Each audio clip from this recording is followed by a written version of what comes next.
بسم اللہ الرحمن الرحیم یا ایہا الذین آمنوا لا تکونوا کالذین آذوا موسیٰ فبرأہ اللہ مما قالوا وکان عند اللہ وجیہا۔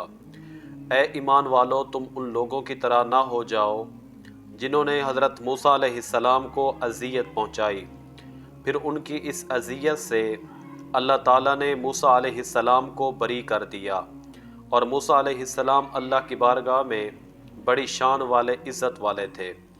اس آیت مبارکہ میں اس واقعہ کی طرف اشارہ ہے کہ حضرت ابو ہریرہ رضی اللہ عنہ بیان کرتے ہیں، رسول اللہ صلی اللہ علیہ وآلہ وسلم نے فرمایا کہ موسیٰ علیہ السلام بڑے ہی شرم والے اور بدن ڈھانپنے والے تھے۔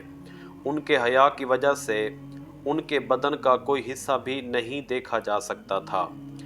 بنی اسرائیل کے جو لوگ انہیں اذیت پہنچانے کے درپے تھے، وہ کیسے باز رہ سکتے تھے؟ ان لوگوں نے کہنا شروع کر دیا کہ موسیٰ علیہ السلام بدن چھپانے کا اہتمام صرف اس لیے کرتے ہیں کہ ان کے جسم میں کوئی عیب ہے، یا کوئی کوڑ ہے، یا ان کے خصیتین بڑھے ہوئے ہیں، یا پھر کوئی اور بیماری ہے۔ ادھر اللہ تعالیٰ کو یہ منظور ہوا کہ موسیٰ علیہ السلام کو ان کے الزامات سے بری کر دے۔ ایک دن موسیٰ علیہ السلام اکیلے غسل کرنے کے لیے آئے، ایک پتھر پر اپنے کپڑے اتار کر رکھ دیے، پھر غسل شروع کیا۔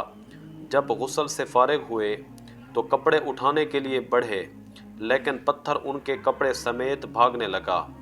موسیٰ علیہ السلام نے اپنا عصا اٹھایا اور پتھر کے پیچھے دوڑے، یہ کہتے ہوئے کہ پتھر میرے کپڑے دے دے، پتھر میرے کپڑے دے دے۔ آخر بنی اسرائیل کی ایک جماعت تک پہنچ گئے اور ان سب نے آپ کو برہنہ دیکھ لیا۔ آپ اللہ تعالیٰ کی مخلوق میں سب سے بہتر حالت میں تھے، اور اسی طرح اللہ تعالیٰ نے ان کی تہمت سے موسیٰ علیہ السلام کو بری کر دیا۔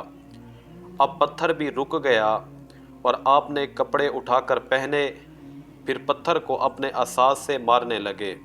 اللہ کی قسم، اس پتھر پر موسیٰ علیہ السلام کے مارنے کی وجہ سے 3 یا 4 نشان پڑ گئے تھے۔